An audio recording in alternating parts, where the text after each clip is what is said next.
the Dark Mage leader, during the battle, suddenly kneeled before the magic apprentice, begging desperately. It turned out he was just trying to get the apprentice to spare him. This scene shocked all the students. Why were they shocked? Because the apprentice in front of them was recognized by the academy as a magic failure. He had been in the academy for several years, yet couldn't even cast the most basic spells, and the Dark Mage leader only casually cast a single spell and severely injured an old professor of the academy. But only Jack, the Dark Mage leader, knew clearly that the student in front of him was not a failure. He was definitely hiding his true strength, because just a few minutes ago, he had fought against a magic apprentice from the academy, and the apprentice had, with only one move, knocked him flying. It should be known that he possessed the strength of a grand mage. The sudden magical eruption from the apprentice even shocked him himself. When did he get such power? But what he didn't know was that all of this was the result of his hard training. Just before this, he had, to improve his magic, taken an old man as his master. The old man saw that the young man had an extraordinary magical talent and deliberately made him, every day, train with 40 million pounds of magical talismans attached to him. Finally, under this kind of training, the man's magic improved very quickly, and with just one move, he could defeat a dark grand mage. But the old man worried that the man would become arrogant because of this, so he tricked the man by saying that this mage was only at apprentice level,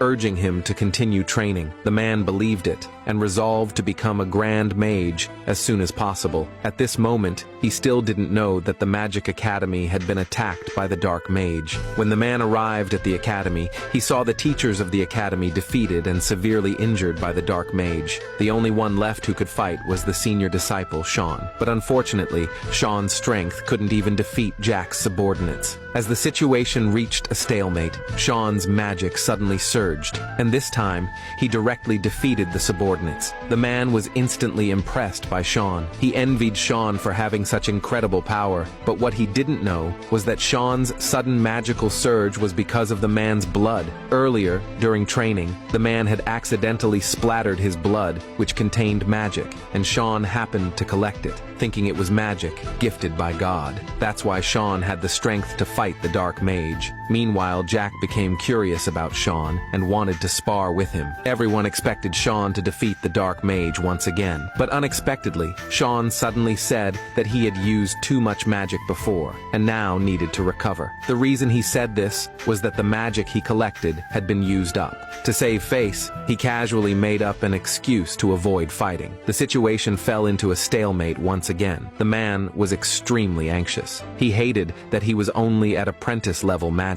He wanted to